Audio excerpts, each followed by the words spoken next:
여러분 잘 쉬셨습니까? 오늘 월요일인데 이번 한 주간 주님과 동행하는 믿음의 복된 날이 되어지기를 바랍니다. 우리 진정한 부흥이라고 하는 것은 오로지 기도에 힘쓴 주님의 제자들에 의해서 시작되어졌다는 것을 우리 성경 특히 사도행전은 우리에게 말씀해 주십니다. 제자들이 예수님이 승천하시기 전에 둘이 함께 모여서 이제 그때 비로소 기도를 하게 되어집니다. 이제 주님과 더불어 기도했던 그러나 수동적인 기도에서 예수님 승천하신 후에는 그들이 다락방에 모여서 오로지 기도에 힘쓰게 되어집니다. 베드로의 회개하라라고 하는 이 설교 앞에 예루살렘에 있었던 사람들은 회개하면서 그들이 어찌할꼬라고 하는 그런 간절한 그들의 고백 속에서 그들은 회개를 하면서 오로지 기도에 힘썼다 그랬습니다. 그리고 교회 내 그들의 문제가 생겼을 때, 음식 나눈 것 때문에 교회 내 갈등이 생겼을 때 이 사도들은 이 일을 감당할 7 집사를 세우고 사도들은 그때 오로지 기도에 힘쓰고 말씀을 전하였다. 그래서 이 초대교회 안에 이제 부흥의 역사가 꿈틀꿈틀 일어나서 그 부흥의 역사가 이제 초대교회로 번지는 것을 우리에게 잘 알려주고 있습니다. 그렇다면 하나님께 드리는 이 기도, 이 오로지 하나님께 드리는 기도가 부흥의 역사의 키, 열쇠였었는데, 그럼 하나님께 드리는 기도 어떻게 해야만 이런 능력 있는 기도가 되어지고 이 능력 있는 기도가 되어져서 부흥의 역사로 이끌어 갈 것인가를 오늘 성경은 우리들에게 알려주시고 있습니다. 이 기도에 있어서 가장 중요한 근본, 부흥의 기도뿐만이 아니라 우리 마음속에 있는 하나님께 드리는, 하나님과의 관계에서 드리는 이 기도, 가장 근본적인 이 기도인데, 우리 하나님, 이 하나님의 인격체이신 하나님으로 인정하고 기도하는 겁니다. 인격체이신 하나님으로 기도하는. 쉽게 설명하면 다른 종교라든지 아니면 우리 한국의 이 무당이라든지 이런 다른 일반 종교에서는 자기들이 믿는 신과 교제를 하지 않습니다. 그러면 달을 보고 믿었던 우리 전통의 이 무당들, 달 아니면 해 아니면 나무, 바다, 산, 이 모든 것들은 거기에 기도, 빌기는 하지만은 인격적인 교제를 하지 않습니다. 그러면 일방적이기 때문에 그렇습니다. 대상이 있고 대상에 대해서 그냥 비는 겁니다. 그게 바로 일반적인 종교, 무당이랄 수가 있죠. 하지만 우리 아버지 되시는 우리 하나님, 우리 아버지 되시는 우리 하나님은 인격을 가지신 분이십니다. 인격을 가졌다. 인격을 가졌다. 우리 사람의 성격을 가졌다는 것이 아니라 인격적인 그런 하나님이시다, 그런 이야기입니다. 우리가 하나님과 인격적인 교제를 나눈다는 것은 하나님께서 우리에게 말씀을 하시면 우리가 하나님 말씀을 듣고 우리가 하나님께 말씀드리면 주님께서는 우리의 간절한 기도 간구를 들으시는 하나님.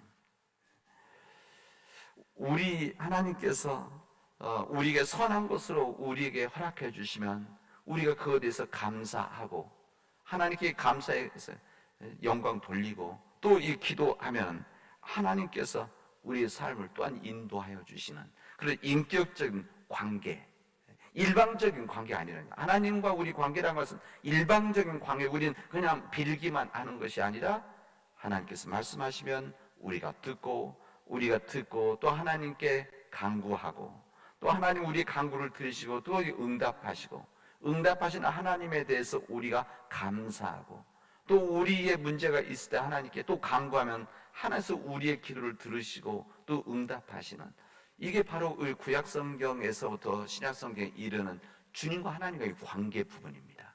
이런 부분을 인격적인 관계다. 그러니까 하나님 자신이, 하나님이 인간과 같은 격이 아니라 그 인격적인 관계 속에서 하나님과의 관계가 우리의 관계라는 겁니다.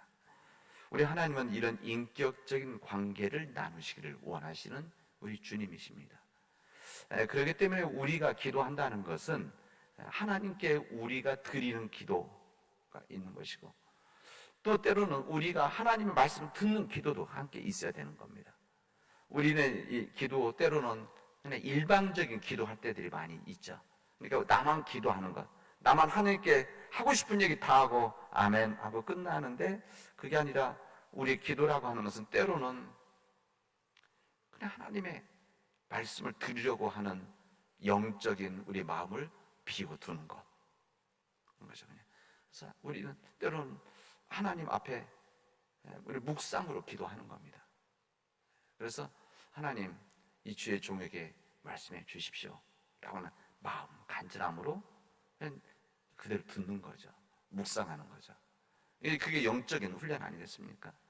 그리고 내가 하나님께 드리는 기도하고, 그래서 때로는 하나님, 내가 먼저 기도하고 또 기도하다가 하나님 말씀을 저에게 주십시오. 그리고 묵상, 침묵하면서 기다리고, 또 하나님께 또 기도하고, 때로는 처음부터 끝까지 하나님 말씀을 듣기를 원합니다. 하나님의 뜻을 깨닫기를 원합니다. 제가 들은 하나님의 말씀을 제가 내 안에 들었던 하나님의 말씀을 깨닫게 해 주십시오. 이렇게 하는 것이 우리의 기도다라고 할 수가 있습니다. 우리가 인격적인 기도를 하지 않으면 어떻게 되는가 하면 나만 이야기합니다. 그리고 어떤 기도가 되어지는가 하면은, 이것이 인격적인 기도가 되지 않으면 내가 원하는 것들만, 인간의 욕심, 인간의 탐욕, 그리고 내 이익에 따른 그래서 그런 기도만 하게 되어지는 것이 인격적이지 못한 기도일 때 이루어지는 겁니다. 그래서 인격적인 기도가 깊어지면, 인격적이지 못한 기도가 깊어지면 항상 일방적인 내 쪽에서만, 원하는 쪽에서만 기도하고 내 뜻이 더 중심이 되어지는, 내 뜻에 하나님이 따라오십시오 라고 하는 그런 기도가 이루어지는 겁니다. 그래서 우리가 간절한 능력 있는 기도라는 것은 무엇인가? 하나님과 나의 관계 속에서 인격적인 관계가 되어지고, 인격적인 관계 속에서 하나님 앞에 내 마음을 열어서 내 마음이 낮추어져서 주님과 이 영적인 관계를 나누는 것이 진정한 능력 있는 기도가 되어지는 것이다, 이렇게 말합니다. 이런 인격적인 대화를 나누는 것을 우리는 기도다, 이렇게 말하는 것이죠. 그래서 누군가는 이런 이야기합니다. 기도와 사랑에 빠져라. 기도와 사랑에 빠져라. 그러면 하나님과의 사랑에 빠지게 되어진다, 이렇게 말하게 되어집니다. 왜 그런가 하면 참된 기도라는 것은 말에서 나오는 것이 아니라 사랑에서 나오기 때문에 그렇습니다. 사랑하는 진정한 마음이 있을 때 우리의 간절한 마음이 나오는 거 아니겠습니까? 말도 사랑하는 사람에게 귀한 말 하는 거 아닙니까? 진실된 말 하는 거 아닙니까? 그래서 기도가 빠져라. 기도에 빠지면 하나님과의 사랑에 빠지게 된다. 오늘 우리들이 읽은 시편 116편에 있는 말씀은 우리에게 이렇게 말씀하십니다. 여호와께서 내 음성과 내 간구를 들으십니다. 여호와께서 내 음성과 내 간구를 들으신다 해서 우리가 기도하는 것을 주님께서 들으심으로 내가 그를 뭐라고 합니까? 사랑하는도다, 그렇게 말씀하십니다. 그의 귀를 내게 기울이셨으므로 내가 평생에 기도하리로다. 그의 귀에 내게 주님께서 내 기도에 귀를 기울이셨기 때문에 내가 평생에 기도하게 되어집니다. 이게 어떤 관계 속에서 그렇습니까? 내가 하나님께 간구하였을 때, 내가 그를 사랑하기 때문에 그렇다는 겁니다. 하나님을 사랑하기에 우리가 하나님 앞에 간구를 하는 것이죠. 이 하나님을 사랑하기 때문에 하나님에 전적인 의존이 바로 거기 시작이 되어지는 겁니다. 우리가 하나님을 사랑하기 때문에, 하나님을 사랑하기 때문에, 그러니까 하나님과의 관계, 나와의 관계가 대등한 관계가 아닌 거죠. 인간과 인간 사이의 사랑이라고 하는 것은 대등한 관계일 때 사랑이지만, 바로 우리 부부간에도 마찬가지, 사람들 관계도 마찬가지, 직장 마찬가지, 인격적인 대등한 관계에 있을 때 그게 바로 인정하고 그게 온전한 사랑이 이루어지는 거 아니겠습니까?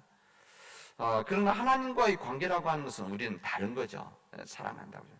이런 관계 속에서 하나님을 진심으로 사랑하기 때문에 하나님에 대한 전적인 의존, 이 전적 의존의 가운데 기도를 해야 한 진정 능력 있는 기도가 되어집니다.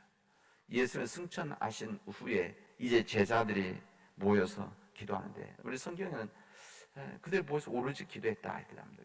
이런 생각 한번 해보십시오. 이 제자들이 승천하신 후에 이 제자들은 기도하는 것 외에 할 것이 없었습니다. 그들이 아는 거죠. 다른 거 할 수 있는 것이 없었습니다. 다른 것을 통해서 무엇인가 작은 하나님의 일이라도 주님의 말씀대로 하는 것 할 수 없었기 때문에 그들은 어떻게 했느냐? 기도만 했던 겁니다. 그런 거죠. 오로지 마음을 같이 해서 기도에 힘쓸 수밖에 없었기 때문에, 그게 무슨 말이냐면 오로지 전적으로 하나님께 의존할 수밖에 없었기 때문에 그들의 기도란 것은 주님께서 들어주시는, 듣는, 주님의 때 주님의 방식에 역사하는 기도가 되어졌다는 것을 성경은 우리에게 알려줍니다. 오로지 기도에 힘쓸 수밖에 없는 상황, 오로지 진정으로 하나님을 의존할 수밖에 없는 그 상황 속에서 기도하는 것이 바로 능력 있는 기도라는 것을 사도행전 오늘 말씀은, 또 시편의 말씀은 우리에게 말씀해 주십니다. 의지할 데가 없기 때문에, 의지할 수 있는 사람이 없기 때문에, 우리 사람들이 나를 도와주고 내 가족들이 도와주고 친구들이 도와주고 목회자들이 도와줄 수도 있지만, 교우들이 도와줄 수 있지만, 진정한 도움은 하나님, 오직 하나님 뿐이시라는 것을 우리가 인정을 해야만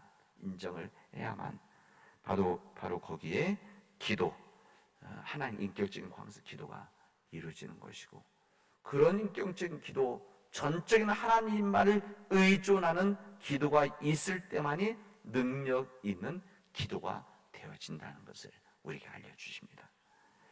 우리는 연약하지만, 우리는 오늘 하루를 살기도 버거워하지만, 기도할 때 하나님께서 힘을 주신다는 것을 여러분 믿으시길 바랍니다.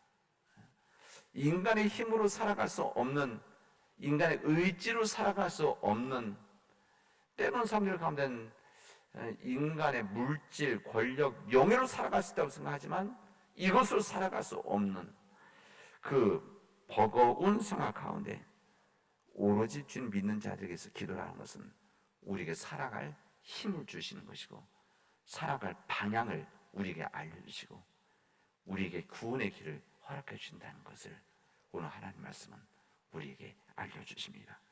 오직 주님만을 의지하는 기도로 부흥의 능력, 다시 말해서 내 심령 안에서, 우리 가정 안에서, 우리 교회 안에서, 그리고 우리 한국교회 안에서 새로운 부흥의 능력, 부흥의 은혜가 임하는 우리 사랑하는 교우들이 되어지를 주님 이름으로 축원하겠습니다.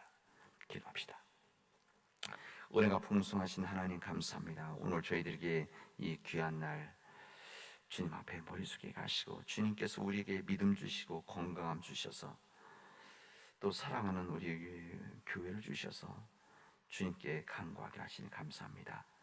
하나님, 우리가 온전히 주님과의 인격적인 관계 속에서 하나님을 온전히 의존하는 우리의 능력 있는 기도가 되어지기를 진심으로 원합니다. 주님을 온전히 의존하는 기도를 통해서 하나님, 우리가 구원받게 하시고 부흥의 능력을 체험하는 우리 교우들, 우리 교회가 되어지도록 인도하여 주시옵소서. 이 모든 말씀을 예수님 이름으로 기도합니다. 아멘.